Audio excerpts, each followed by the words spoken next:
Hey guys, what's up? It's Eric, And Matt. and we're going to talk about different things in Halo. First, our forge tracks. Now, we didn't realize we were as good at forging as we were. This was probably the worst track I ever made. It's Forge World 500. It's a good track, and all these tracks will be put on my file share after the season. So Matt ended up winning the race here. So do you have any input, Matt, on this? Well, I like this track due to the banking differences. The way that you can use the crossover on this track to your advantage is just different than just about every other track we've forged. This is also the first circle NASCAR track I've seen, or oval. So that's why it was just an awesome track. I actually lost this race last season pretty miserably. I think I got third place. Horrible placement for me, being one of the best racers in Halo car. This is one of my best tracks, though. It's easy to win because of the speed is very, very much the same. And I get the nice pass there. It's beautiful. Okay, so you can see us battling out here for the lead. Ends up, we're gonna leave it as a surprise. There's only 2 laps left in the race, because I promised the races were gonna be shorter this time. Really, we're gonna cover a lot more after this race, especially about Halo Reach, the new Halo anniversary game, Halo 4, a possible new Forge world with even better improvements. These are just ideas. 1 lap to go. It's a pretty tight battle for first. I keep trying to catch up to Matt.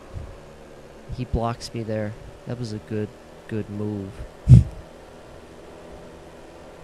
so I get the stop there with that move. Not easy to do on this track. You'll actually wreck yourself if you don't do it correctly. You'll drive straight into the wall. There's the end of the race right there. I won. Fatal Venom there, first place, which gives me 5 points. erikmulidor 4, Klon 4553, and Ghost 6452. Now, we're going to talk about this track, Bristol Motor Speedway. And a lot of you accused me, especially, of stealing your tracks. I never intended to steal your tracks. I only wanted to borrow them until I could make my own track. And I did. And it's better than everyone else's track. This Bristol was designed with 36-degree banking. Now, the real Bristol track didn't actually have 36-degree banking. They lied, but they advertised it as 36 degrees. It was really like 32. Now it's only like 30 after they repaved it. But this is a true 36 degrees.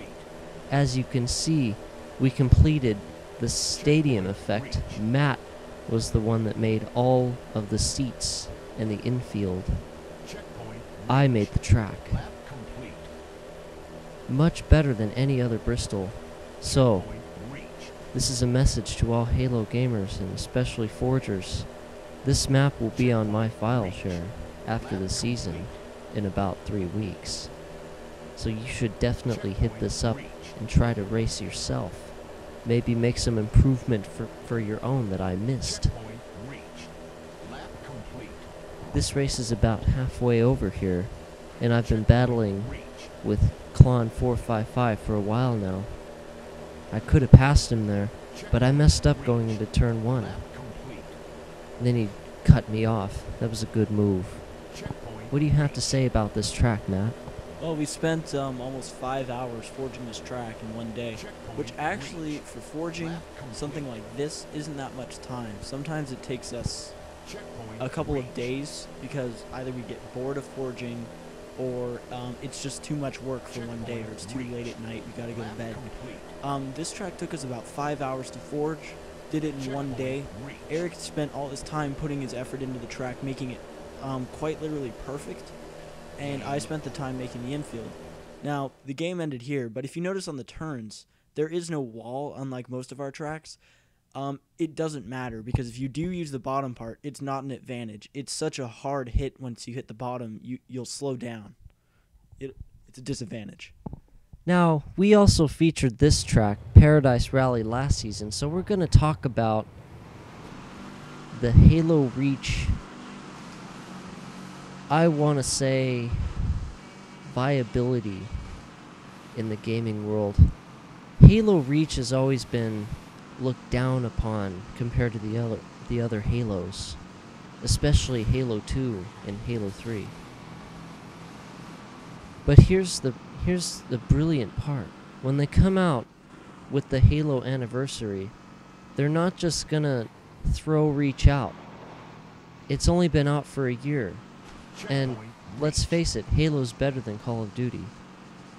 So they're gonna take the maps from Halo 1 and put them into Reach to keep this game viable. Viability. It's brilliant. And you can't really argue against it, because it keeps that Halo Reach ranking system in effect. Because I know I would say about 90% of you haven't gotten to the rank that you want to.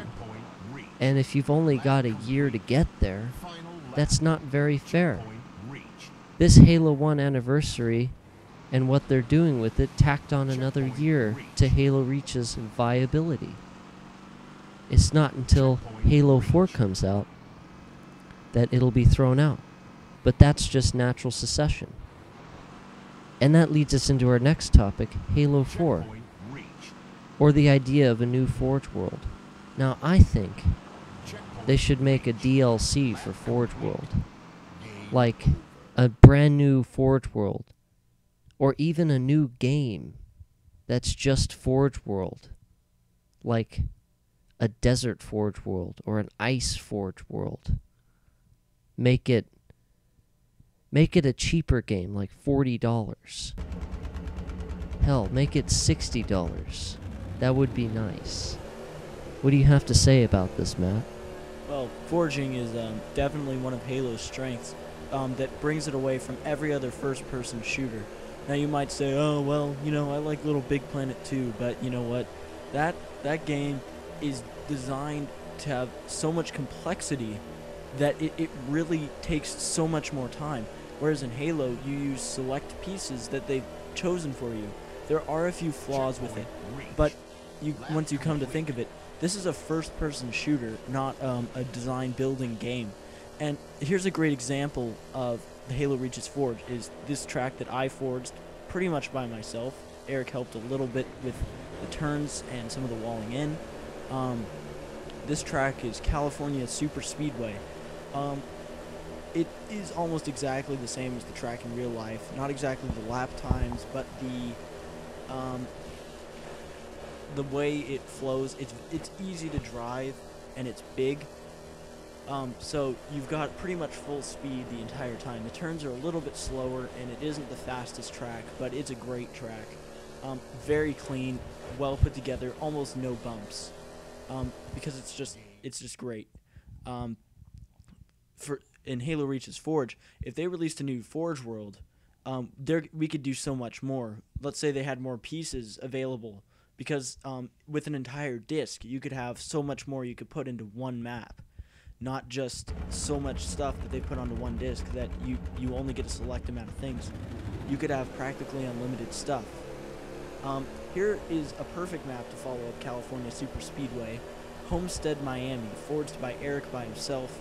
Maybe his greatest map he's forged by himself. Just because it's so smooth and fast. You go basically full speed the whole time. On the turns, I was going 93. And on the straightaways 95, which is max speed for the long use without using an incline. So this is probably the fastest track in Halo car, and it's beautifully forged. It's got great walling in, it's clean. You're not going to hit the wall unless if you're stupid and just drive into it like that. And The bridges on the outside look really good. Makes it look like people could actually walk around this track. You know, so if they released a new Forge World, you could do so much more with this. Maybe there would be different pieces. Maybe there would be actual stadium seats. You know, those kind of things. So you could have more innovation in your forging design. Homestead Miami, it has so many pieces to it to make it so smooth that you know, you have to improvise. You have to use the bricks, and you got to use the all those things, the railings. What else does he have? Decorative bridges. He couldn't use very many. You know, all of his building blocks were basically used on the track. That is exactly right, Matt. One issue I always found with building these tracks especially was the limitations of different pieces. You couldn't just use one style of piece to build something because that piece would run out. And you don't want that. With the disc, or even just more, like have Halo 4, but with an extra disc. You could dedicate an entire game to just Halo-style forging, which would increase the number of pieces almost tenfold. Because let's face it, most of the Halo disc uses up campaign. So as you can see here, this track has one big wall. That was very simple. And I intended it to be that simple. But like Homestead Miami and Bristol, we ran out of pieces. And we really had a limitation on what we could add on the infield to make the track look nicer, or make the turns even smoother. But overall, the idea is so easy, because if they can do this with one disc and have a campaign and a multiplayer and a theater, then they could easily turn it into its own game. And that's really what half of Halo is about. What half of Halo is about, or what it's turned into, is just a Forge game. Well, thank you guys. This is Eric And Matt. and join us next time for Halo Car Part 2.